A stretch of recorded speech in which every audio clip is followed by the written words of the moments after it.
what's next in terms of, okay, what do Democrats do? It's actually not complicated. It's called going back to basics.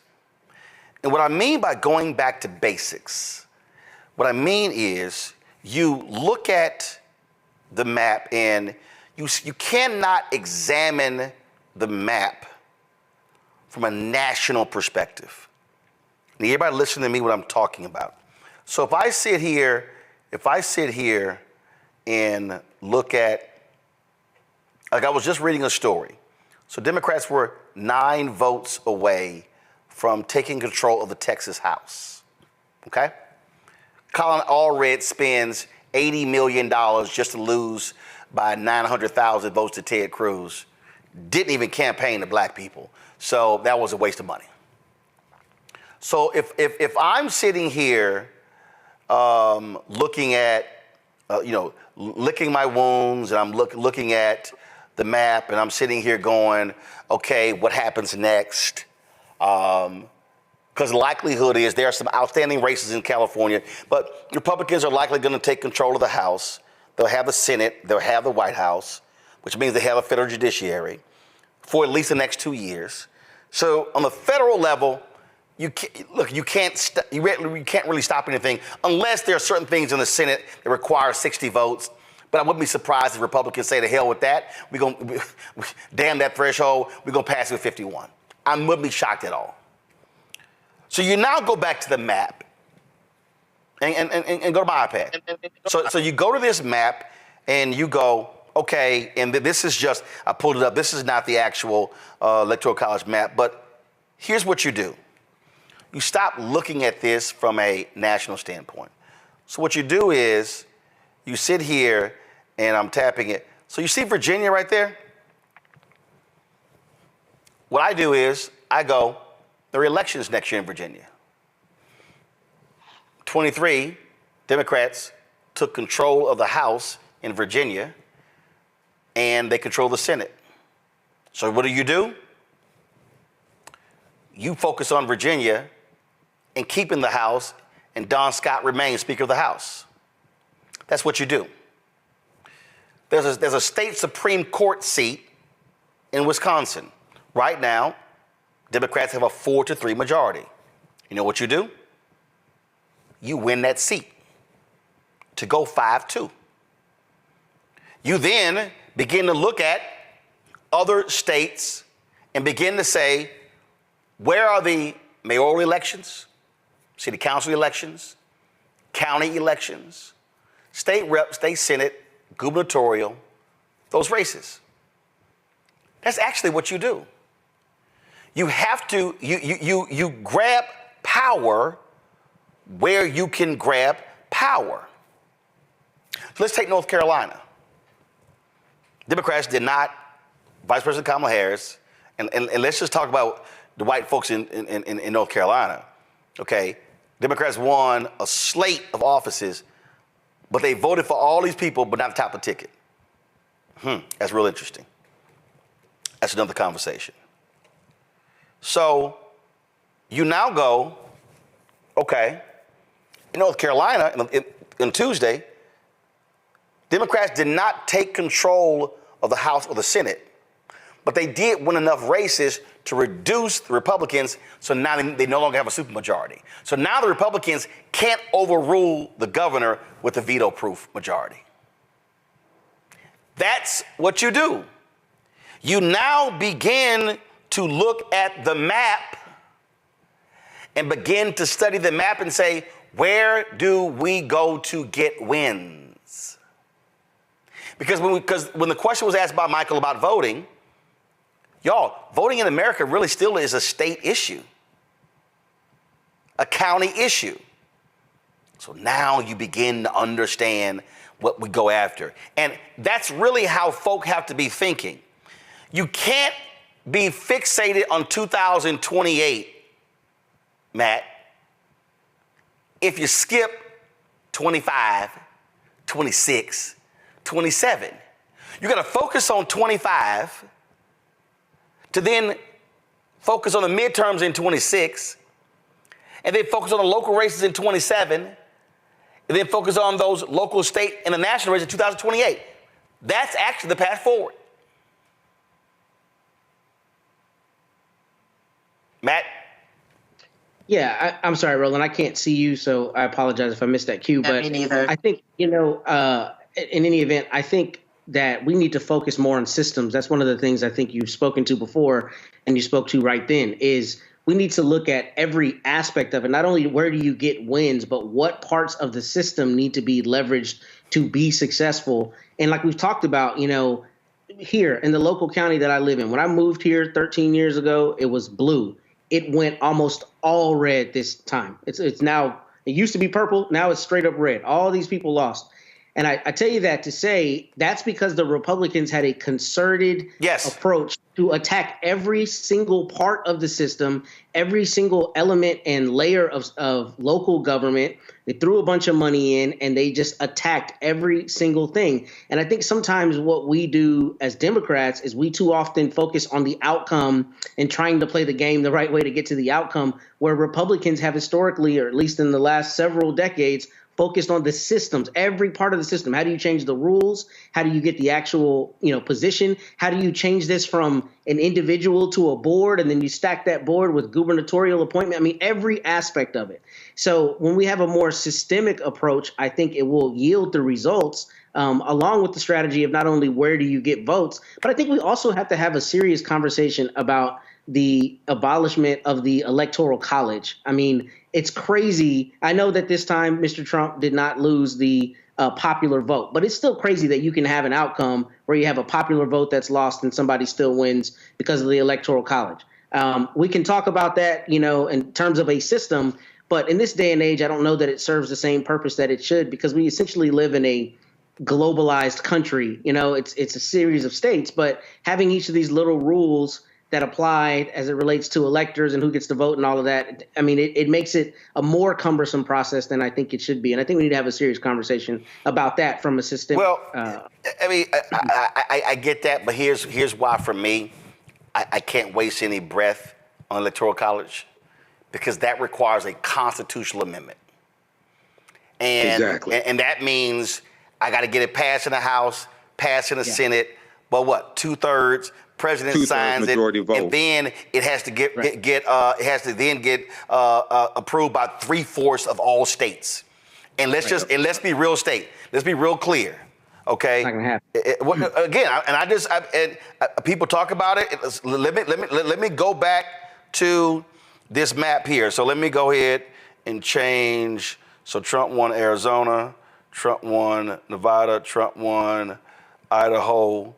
So let me change that. Colorado, New Mexico, Minnesota. Okay, he wins Wisconsin, Michigan, Illinois. Gotcha. He wins Pennsylvania. So right here, here's why Electoral College ain't gonna get changed, because Idaho 4, Montana 4, North Dakota 3, South Dakota 3, Nebraska 5, but 4 red, 1. Kansas 6, Iowa 6.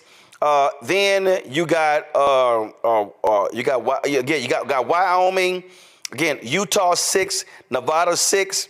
Go ahead, Arkansas 6, Mississippi 6, Alabama 9, West Virginia 4, Kentucky 8. Anybody under 10 Electoral College votes, ain't none of them voting for that. Because remember, Republicans win control because of land. And if you actually go back, North Dakota and South Dakota, they were split specifically to cement power. There's no reason why North Dakota and South Dakota are two separate states. Those are little bitty ass states, okay? But the folks who live there, they have electoral power because they are locked in.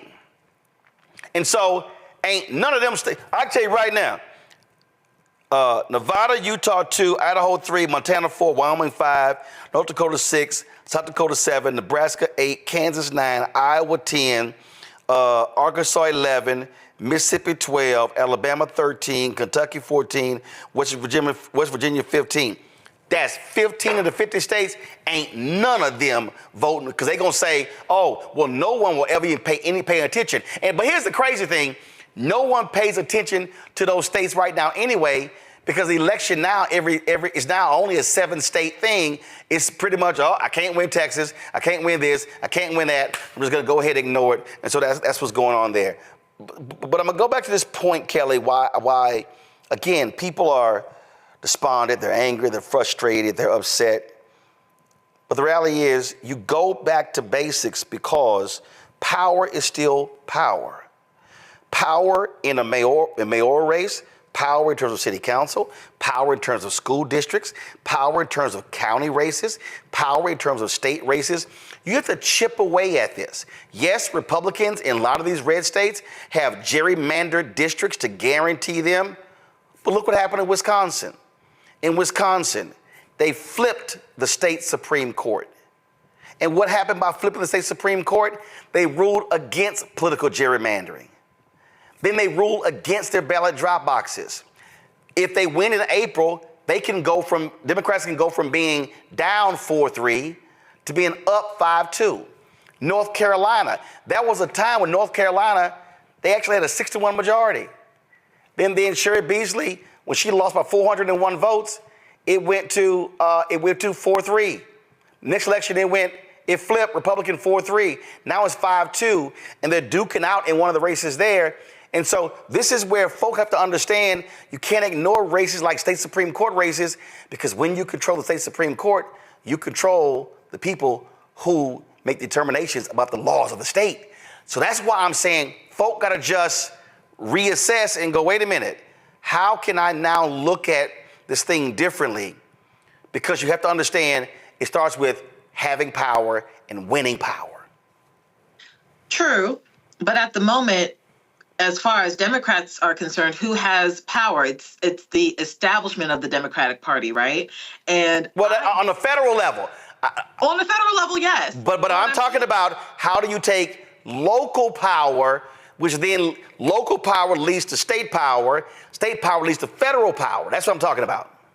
I know that's what you're talking about, but what I was getting at was money, right? Because I've been on the ground in North Carolina on campaign trails. I've been on the ground in Maryland when it comes to campaign trails. And the common denominator when it came to even local elections winning was getting money from Dems, right? Getting money from the establishment of Dems. And if they don't understand what you are talking about in this segment, that power needs to be executed and not hoarded, and that we shouldn't be taking our tiers for granted, and that we shouldn't be taking for granted an entire voting base just because, it is innate that we will not go to the GOP.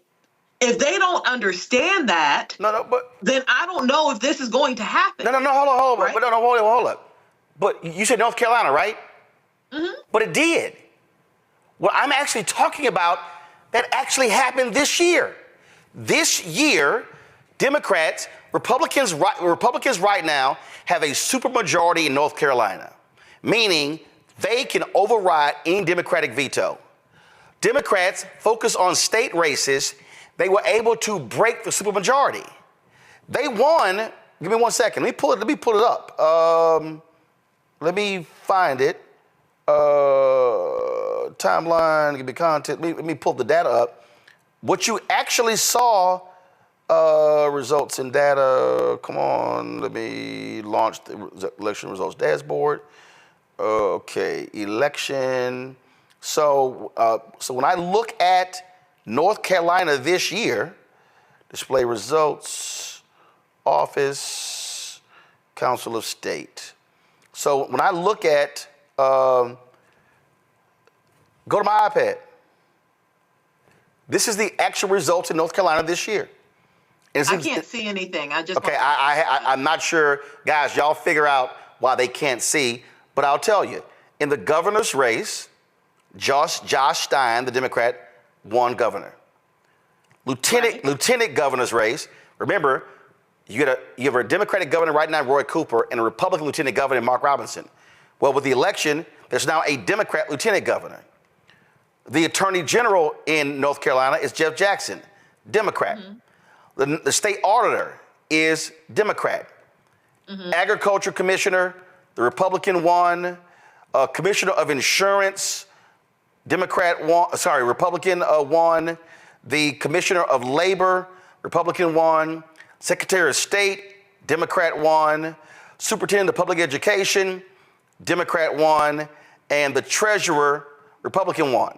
So those are the state races. That's a perfect example of so Democrats in North Carolina won the major races in the state. They clawed back some races on the state representative level. And so now Republicans don't have a total lock on the state. So what I get that. So I'm saying, so what I described, that's what they did in North Carolina. I'm not disputing what they did in North Carolina, but North Carolina was able to do that because of money. North Carolina was already considered a battleground state that the established Democratic Party saw as worth investing in. You have an entire Bible Belt that the Democratic Party establishment just kind of writes off as a red state and does not actively invest in the Dems on the ground trying to flip it blue. Georgia was the first time in years where that happened. That's how it flipped blue in 2020. And they're not doing that for Mississippi. They're not doing that for Louisiana. They're not doing that for Tennessee and Arkansas. They're not doing it for the Bible Belt. That's my point. They're not. But Georgia flipped because they didn't wait on national. That's exactly what I'm talking about. They didn't wait on. They also had an infrastructure strong enough to do that as well. No. It's kind of an egg situation. No. They created the infrastructure. It's exactly what I'm talking about. What they did in Georgia, in 2012, after the election, I'm at CNN. Congressman Chris Van Hollen of Maryland, who was over the DCCC, is waiting to go on. And I say to him, man, when are you guys going to invest in building an infrastructure in Georgia and Texas? I said there are 2.1 million eligible Latinos in Texas unregistered. There are more black eligible voters in Texas than any state in the country. He goes by Texas and Georgia, they're red. I said, they're red because you're not organized. He blew it off. So what do the Georgia people do? They stopped waiting on national campaigns. They said, we're going to create an infrastructure.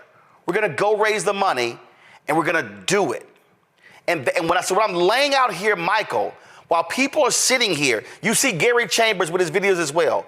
Folks are sitting here like, oh my God, what do we do? And what I'm saying is, how you win is by going back to basics, which is local. You focus on winning local power. You build your infrastructure, and when you go from winning local to state, you go state to national. You begin to take back. The reason Texas is where it is, Matt said it. In 2020, the Republicans started investing heavily in counties along the border. That's why the map flipped. Democrats just assumed we got it. Nola Haynes on election night warned us, y'all, California is getting redder and redder. And if you look up the map, that's the case. So what I am arguing, while people are sitting here mad and frustrated, I get it. Go through your grieving process, but stop focusing on 2028 and start saying, what races are happening next year in my city and in my county? And then if I'm black, let me look at the turnout. Let me look at who turned out. Because let's be real clear. Vice President Kamala Harris got more votes in Wisconsin than Biden got in 2020. Mm-hmm. Trump got 77,000 more. She lost by 30,000 votes in Wisconsin. If I'm sitting here going, what was the turnout in Milwaukee? What was the turnout in the other cities with big black population? She loses in Michigan by some 80,000 votes. If I'm sitting here if I'm in Michigan, I'm going, why did Detroit turn out at 47%? Maybe if I get Detroit from 47 to 70%, that makes up for whatever he got. Let me look at Pennsylvania. How did she lose Pennsylvania? Oh, what was turnout in Philly? Oh, was it down 10, 15 points? And if I got Philly black turnout from whatever the number it is, and I can't wait to see what it is, if I move it to 70, that actually makes a difference. What I'm saying is people should be sitting here, not just losing their minds and going crazy, but saying, you know what? Let me focus on the next race and elect my guy, and elect my woman, elect my person, and stop trying to focus on, oh my God, what's going to happen over the next 4 years? Go local and build. Yeah, you have to build power where you live, build power locally, run for those local elections, raise money for those local elections, whether it's school board, city council, mayor, et cetera, county executive, county commissioners, things of this nature, state legislature as well. So a couple things here quickly. So I saw the video from Gary Chambers, okay? A friend of mine sent that to me, and I saw people on my social media platforms talking about it. And I think what Gary Chambers is talking about is extremely important. And we've talked about this here on this show. I've said it as well. We have to focus on building this black political infrastructure. And I'm neither Democrat nor Republican, but also understand how to use Democrats as a tool to accomplish what it is that we want. So what Gary Chambers was saying, 55% of African Americans live in southern states, Mississippi, Alabama, Louisiana, things like that. And he was saying, instead of, and I'm paraphrasing, instead of spending more money to chase white women and white people in the blue wall states, Michigan, Wisconsin, Pennsylvania, things like that, invest that money in Mississippi, Louisiana, Alabama, et cetera, where you have a higher concentration of African Americans. Target African Americans, get them to turn out, get those numbers out, and you can win a lot of those states now that are red. But before you can ask people to invest nationally in Alabama, you're going to have people in Alabama organize Alabama. Oh, I agree. We had I did a panel in Mobile, Alabama, Friday. Congresswoman Terry Sewell was on the panel, and she talked about the state of disarray the Alabama Democratic Party is in. She said that they are in an utter state of disarray. And so my deal is, what you do is you have to tell people to tell them, hey, you got to organize where you are and build from there. You can't wait for the folk national come down to you if you ain't got nothing for them to invest in.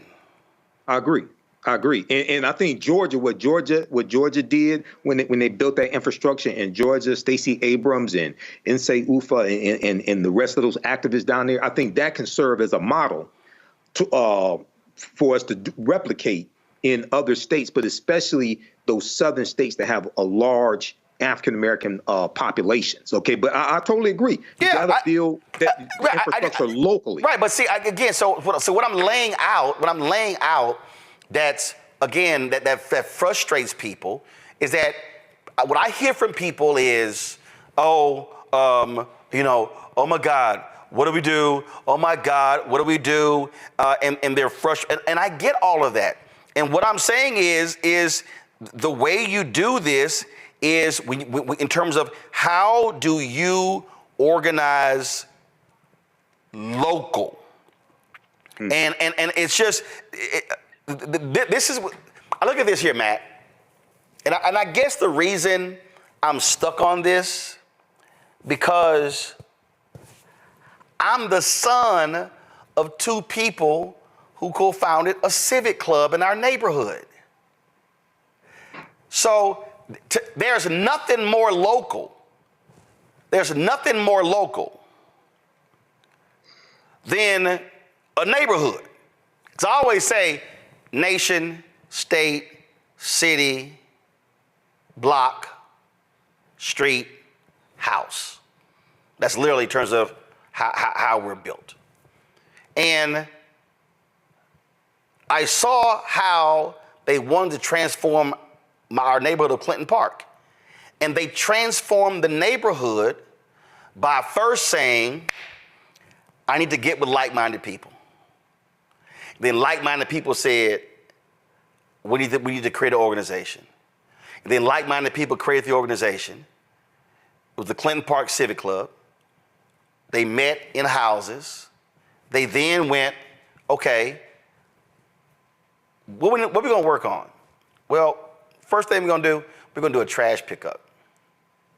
We're not going to pick up trash on every street in the neighborhood. We're going to pick up trash on one street in the neighborhood. That's what they did. Then the next month, okay, let's do 2 streets. The next month, let's do 3 streets.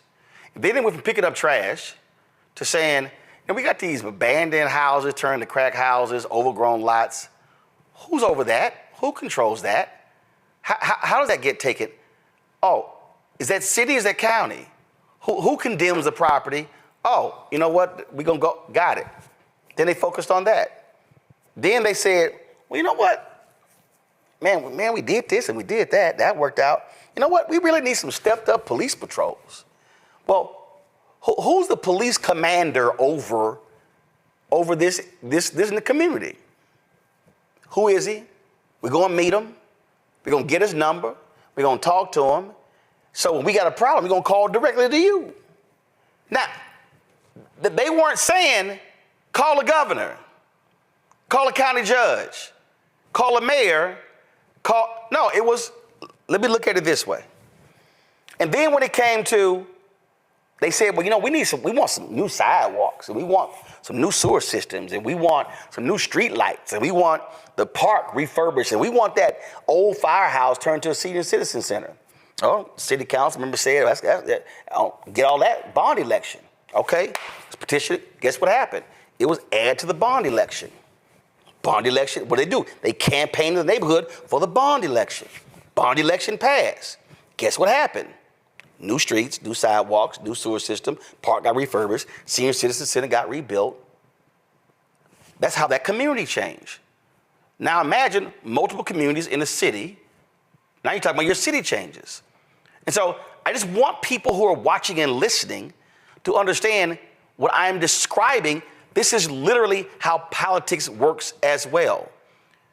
And so you can't worry about a presidential is every 4 years. A gubernatorial is every 4 years. U.S. Senate races every 6 years. Congressional is every 2. So people have to be thinking this way as opposed to believing, you know what, there's nothing that I can do to change the direction of the country for another 4 years, when in fact, wherever somebody's listening to me right now, there's likely an election next year if they focus on it. Look, there's 2 things on that I think are so important. The first thing is when you have that galvanized support on the lowest local level, you also have you create the greatest danger for those local politicians, because when their precinct is comprised of 10,000 votes, 15,000 votes, whatever, if you got a few hundred angry people, that could turn the tide easily. Yep. So in terms of accountability, I've been involved in politics locally where I live, and the most uncomfortable time for any politician is when he or she has to go to the local community center and they got to hear the seniors who are mad about their trash not being picked up on time or whatever else, right? Because that's what turns into what imperils them in their seat and their retention of power. So you're 100% right about that. But the second part of that I've seen locally here with our local library board is some of the stuff that's happening at the top of the tickets on the national level. Some of the crazy policies can be defeated on the local level. Yes. Because like I've said, these politicians and the Republican Party, particularly here in Texas, has honed in on things like school boards and the library boards. Yep. All of these social policies that they're attacking, they're going down to the smallest level to try to implement some of those policies. They can be defeated on a one-to-one basis in these small communities when people come up and say, no, you're not going to turn our library board into some, fascist propaganda machine. We're going to vote that person out, or we're going to overrule that or make that a proposition issue. So your point is extremely well taken. I think sometimes the fact that they're a part of these larger political machines that reach all the way up to whoever's in the White House desensitizes us to the fact that on Yes. the local level is where we have the most accountability and the most ability to affect change. And the thing here is, so like perfect example. So some dude, Rob Will, he goes, Roland, you're describing a losing strategy. How? What I'm literally describing is how you actually win. Not only that, that's what Stephen K. Bannon said. Right. I mean, that, like, literally, there's another guy, some guy, Rayford. I never hear you discuss reparations. Okay, Rayford, this is very simple. How are you going to get it? Rayford, I can't tell you. Rayford, you can't even describe it. And I'm just going to give you a very basic primer here. The U.S. Constitution states that any bill regarding monetary begins in the House. The bill begins in the House. Who controls the House? Republicans. Republicans. Rayford, can you name me one Republican that supports reparations? Take your time. So what are we now about to happen, Rayford? Oh, by the way, the House has to pass it. The Senate has to pass it. The president has to sign it. And then it's going to be challenged in the courts, which means it'll go to the Supreme Court. Right now, Rayford, there's a 6-3 conservative majority on the Supreme Court. So, Rayford, please tell me how you're going to get it. But here's the other deal, Rayford. For some of y'all out here who keep saying, I ain't voting till I get it. Let me help you out here, Rayford. The folks who win are the ones who vote on it. So therefore, if you don't elect enough people in Congress on the House side, on the Senate side, to accept your position, you're never going to get it. And if you don't elect the person in the White House who accepts your position, you're not going to get it.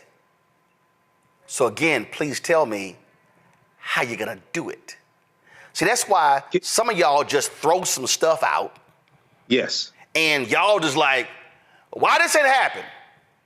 I ain't doing this until I see it happen.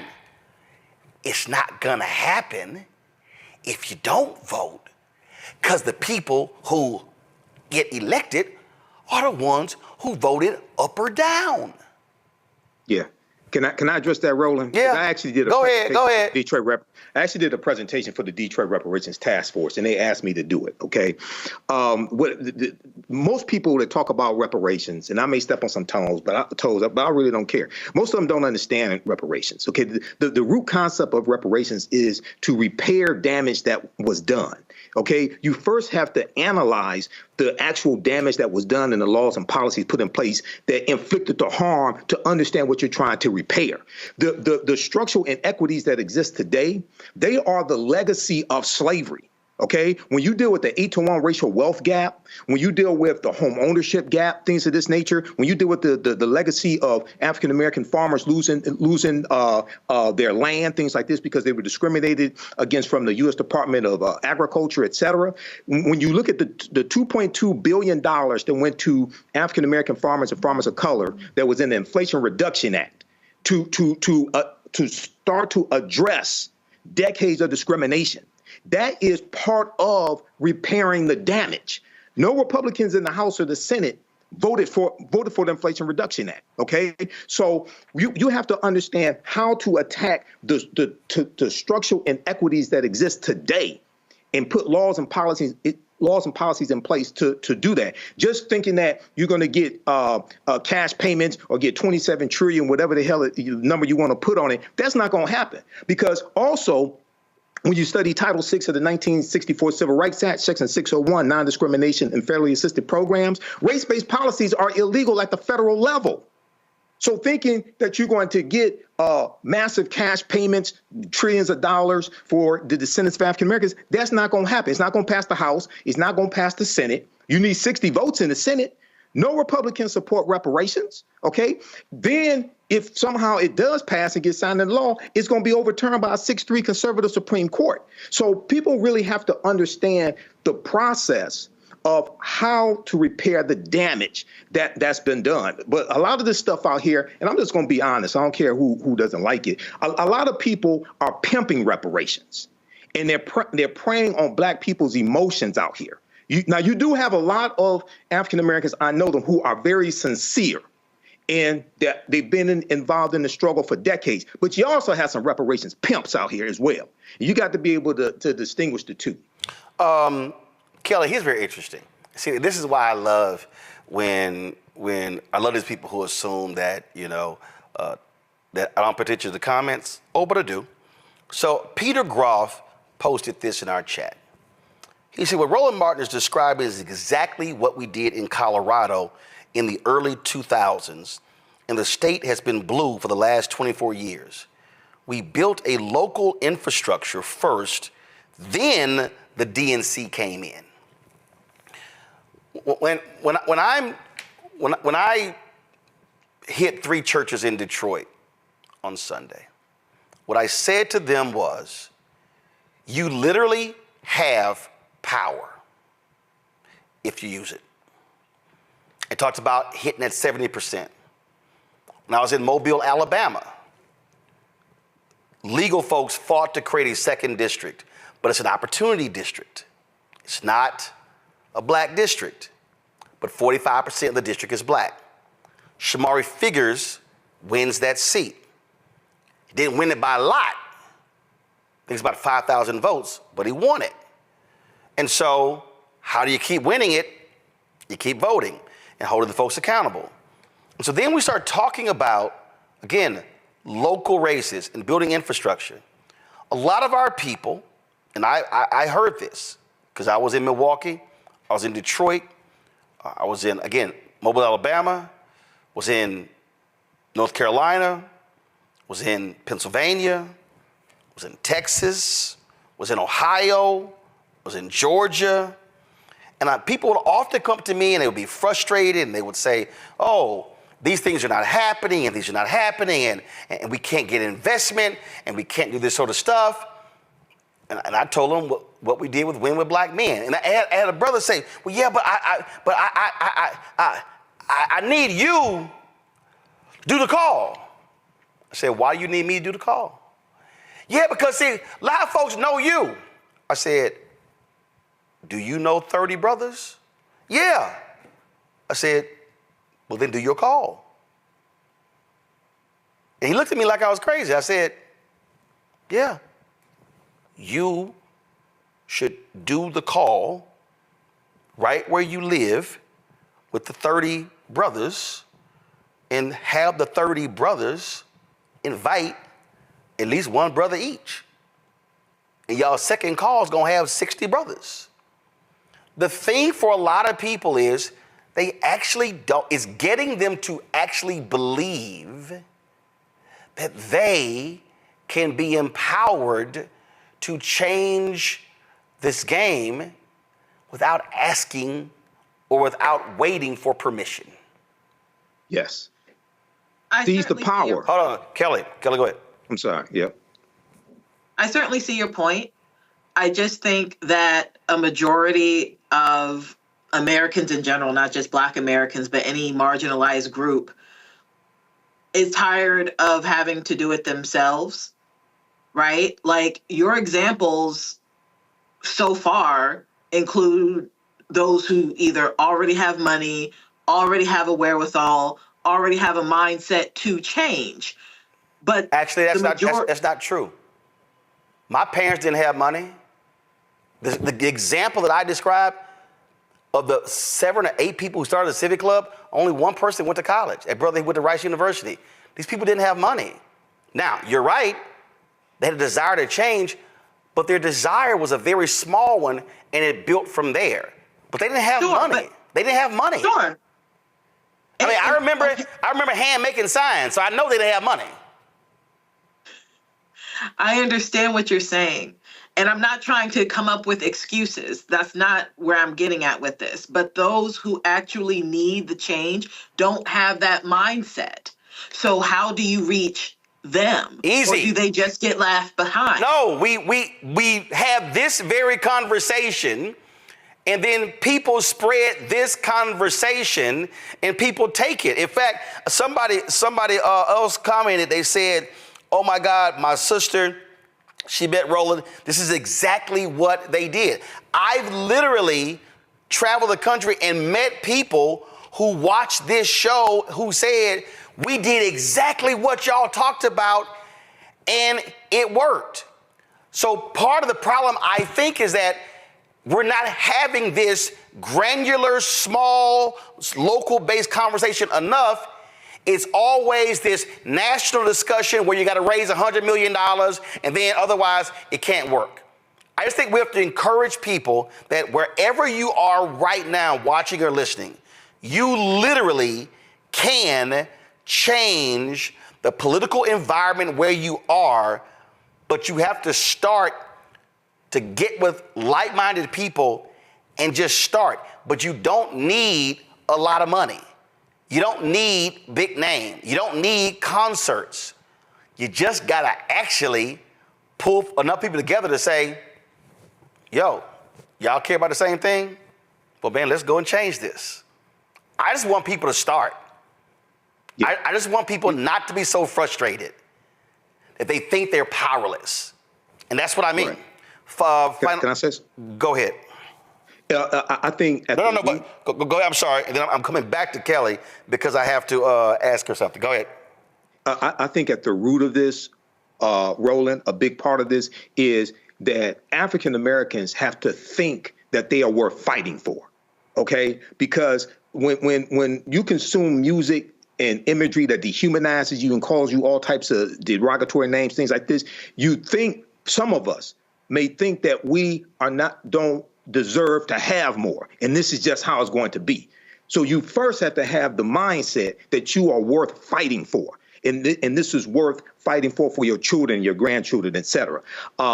So I just wanted to say that, and then I wanted to just address something with the Japanese Americans. No, hold on, no, I can't. No, okay. I got a guest waiting. So go ahead.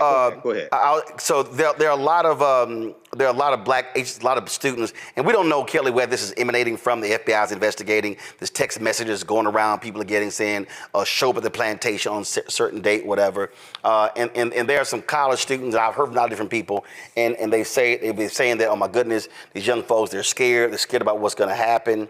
And one of the things that I'm hearing and seeing is that there are different groups, especially on HBCU campuses, where they're saying, okay, we didn't get the result that we wanted, but we're going to be around for another 50, 60, 70 years. And so we can't check out right now because this is still our country. Your thoughts about that attitude? The attitude regarding the text messages and just... No, regarding I've heard some students who said, listen, I know some of my peers are devastated, really upset because Vice President Kamala Harris lost, but they also looking at the fact that, you got another 40, 50, 60, 70 years on this earth. What you gonna do? For sure. And I applaud those people who think that way, but at my juncture, I just don't. I am tired. I am worn the fuck out. It is, and I hate saying it that way, but my God, I'm tired. I have so much on my plate, and this is not me to complain and vent and bitch and moan about it, but I think about what millennials alone have gone through just since 2001, starting with 9/11. We have gone through unprecedented times every fucking time, right? We haven't caught a break. And for this election to be that one more unprecedented time, how much more do you want from me? I'm just fucking tired. And I know I'm not the only one who feels that way because I'm talking to people who are also just fucking tired. So if these young babies want to take up the mantle and fight on because they feel like they got 70 plus years on this earth, I don't know if we got 70 plus years on this earth. Frankly, our water's about to be some shit. Our infrastructure is about to be some shit. Our jobs are about to be gone. It's what exactly are you fighting for besides dignity and humanity? That is worth fighting for. I want to be clear. But where are you going to exercise that if everything else is laid to waste? So that's not hyperbole. So I get what you're saying. I get we need to start on a granular level like our grandparents did, et cetera, and build our way up. But we haven't even had a break to do that. My God, you said your parents didn't have money. They had a house. So My generation is the first generation that didn't have the house. So I'll say this. There is zero what we post-civil rights movement generation. So my birthday is Wednesday, born November 1468. There literally is nothing that we have endured since 68 that can remotely compare to anything before 68. It ain't even close. Not even close. And so what I would say to anybody, I get being tired. I get being frustrated. I get all of that. But the one thing that I am absolutely thankful for is that there were folk before us who were tired of getting their ass kicked, who were tired of dogs, who were tired of going into department stores and couldn't try on clothes, who were tired of having degrees from HBCUs and they couldn't go work in corporate America. And they were forced to be janitors or teachers, or the folks who actually were in the military, who fought for the country and they couldn't take advantage of the GI Bill. The one thing I am thankful for is they didn't get tired. And when they were tired, they kept going. And so I remember when I was on the board of NABJ and we went after CNN, and I wanted to use a clip of something that Bernard Shaw said. And Bernard Shaw said to me, Roland, it's simply y'all's time. Every generation has had its moment. It's now your turn. And what I will say to every millennial and every Gen Z, it's now your turn. You are going to have to fight for this the same way the folk who position you where you are had to fight for it. And thank God they did not quit. And some did, but I'm glad a lot didn't. And I'm glad they persevered. And I'm glad they fought through. But they absolutely got their asses whooped. They couldn't even look white folks in the eye walking down the street. They had to actually step aside. They actually, the stuff that, it pales in comparison. But thank goodness they kept fighting. When you talk about blackness and what happens in black culture, covering these things that matter to us, speaking to our issues and concerns. This is a genuine people-powered movement. There's a lot of stuff that we're not getting. You get it, and you spread the word. We wish to plead our own cause. Too long have others spoken for us. We cannot tell our own story if we can't pay for it. This is about covering us. Invest in black-owned media. Your dollars matter. We don't have to keep asking them to cover our stuff. So please support us in what we do, folks.